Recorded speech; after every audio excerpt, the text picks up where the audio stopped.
आज 25/12/2021 को ग्राम पंचायत लाखा में स्थित सुनील इस्पात एवं पावर लिमिटेड की क्षमता विस्तार की जन सुनवाई का आयोजन किया गया है। यह जन सुनवाई का आयोजन बंजारी मंदिर स्थित प्रांगण में किया गया है, जिसका भारी मात्रा में यहाँ के जो लोग हैं वे विरोध कर रहे हैं, अपना मांग रख रहे हैं। 13 सूत्रीय मांगों के साथ में आज सुबह 8 बजे से शाम के अभी 5 बज रहे हैं, अब तक उन्होंने मेन जन सुनवाई के मेन गेट पर बैठकर अपना विरोध दर्शाया है। मैं अभी बंजारी में सुनील इस्पात संयंत्र की जन सुनवाई के सामने धरना प्रदर्शन करने के लिए आया हूँ। मेरा गांव केलो बांध से प्रभावित है और उसे सरकार गांववासी को उठा करके जहां सुनील इस्पात संयंत्र है उसका मुंह का दरवाजे में हमारे गांव को स्थापित किया है। और सुनील इस्पात के संयंत्र के मतलब धुआं से हमारे गांव में प्रदूषण के मारे हम लोग सांस ले नहीं पा रहे हैं। हमारा ये मजबूरी है कि हम आज 4 दिन पहले सुनील इस्पात प्रबंधन को बुलाए थे, हमारे घर में आया था, हमारे बाड़ी में आया था, हमारे गांव के बाड़ी में आया था और देखा हमारे यहाँ की जो छोटी मोटी साग सब्जी की फसल है, हम छोटे छोटे किसान हैं, हमारे यहाँ वही हमारी जीविका के साधन है। हमारे यहाँ उसी से हम 4 बाल बच्चे को पालते हैं। हमारे यहाँ कुछ भी और साधन नहीं है जीने का। हम लोग यहाँ लाखा बचाओ किसान बचाओ आंदोलन के तहत आज यहाँ सब एक साथ ग्रामवासी एकत्रित हुए हैं। हमारे इस मुहिम का जो उद्देश्य है वह यह है कि हम सब जान रहे हैं कि रायगढ़ औद्योगिक नगरी है, पर छत्तीसगढ़ इस बात से भी अपरिचित नहीं है कि रायगढ़ में किसानों की संख्या बहुत ज़्यादा है। पर अगर मैं बात करूंगा रायगढ़ तहसील से लगे हुए लाखा, गिरवानी, पाली, सरई पाली, दिलारी और ये तमनार तहसील से लगे हुए आपका तरई माल हो गया, भैंसगढ़ी हो गया, तो यहाँ अब किसानों का कोई भविष्य नहीं है। यहाँ के युवा अब किसानी के लिए प्रेरित नहीं हो सकते। सरकार चाहे जितनी भी नीतियाँ बनाए किसानों को बचाने के लिए, पर उद्योगों की मार से अब यहाँ किसानी ख़त्म हो चुकी है।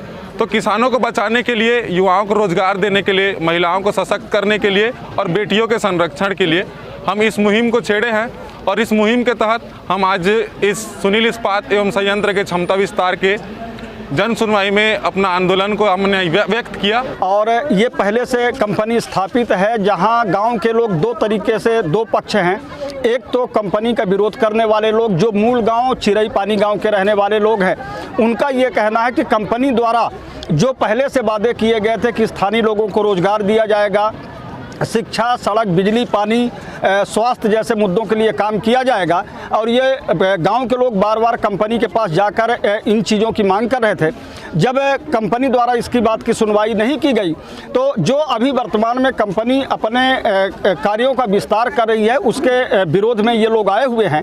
और बुनियादी सवाल है कि इस क्षेत्र में काफ़ी ज़्यादा प्रदूषण बढ़ा है, जहां टीबी, दमा, इस्नोफीलिया, कैंसर, महिलाओं में गर्भाशय कैंसर, इस तरीके की गंभीर बीमारियां हैं। बच्चे काफ़ी प्रभावित हो रहे हैं। और गांवों में आसपास देखा यह गया कि यहां लगभग तरई माल और ये पूरे क्षेत्र में लगभग 70 से 80 उद्योग स्थापित हैं। परंतु अगर किसी गांव की बात करें तो ना तो वहां शुद्ध पेयजल है, ना वहां स्वास्थ्य की सुविधाएं हैं, ना बच्चों के पढ़ाने के लिए स्कूल है। तो इन मुद्दों को लेकर लोगों के अंदर आक्रोश और गुस्सा है। जो आज की जनसुनवाई हो रही है ये सरकार के समझौते के मुताबिक जो TOR टर्म ऑफ रेफरेंस होता है उसमें एक समझौता होता है, और समझौते में कंपनियों को ये शर्त पर अनुमति दी जाती है कि कंपनियां स्थानीय लोगों को रोजगार उपलब्ध कराएंगी और उसके बदले कंपनी को जैसे ज़मीन के भू-अर्जन प्रक्रिया में रजिस्ट्री में छूट है, पानी में छूट है, विद्युत की प्रक्रिया जो खर्च होता है उसमें छूट है। हम देखा यह गया कि आसपास के जो गांव के लोग हैं, काफ़ी लोग आप देख सकते हैं कि लगभग 90% युवा लोग हैं जो बेरोजगार हैं, और लगभग रायगढ़ जिले में 2 लाख से ज़्यादा पूंजी निवेश हुआ है। लगभग 350 से ज़्यादा उद्योग स्थापित हुए हैं, परंतु अगर इनकी बेरोजगारी की अगर हालत देखेंगे तो स्थानीय उद्योगों में स्थानीय लोगों को रोजगार नहीं मिल रहा है। और उसी का एक ये परिणाम है कि यहाँ के जो युवा लोग हैं ये इस पूरी जन सुनवाई प्रक्रिया का विरोध कर रहे हैं। जन सुनवाई में जो ठेके के समर्थक आते हैं, चाहे वो दूसरे राज्यों के, उत्तर प्रदेश, बिहार, उड़ीसा, मध्य प्रदेश, झारखंड, यहाँ के जो ठेके के मजदूर आ रहे हैं वो समर्थन दे रहे हैं, क्षेत्रवासी समर्थन नहीं दे रहे हैं। इन ठेके के समर्थकों के वजह से आज हम लोग का क्षेत्र का, आप मेरे पीछे पूरे डस्ट देख सकते हैं।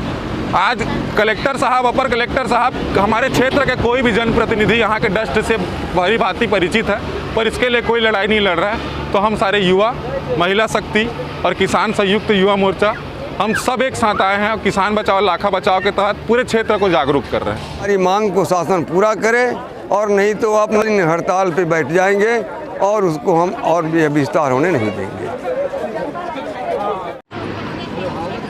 मैं चाहता हूं कि इन ग्रामीणों की मांग पूरी हो और इनका अधिकार इन्हें मिले। मैं राजेश गुप्ता, जिला रायगढ़, छत्तीसगढ़ से इंडिया अनहट के लिए।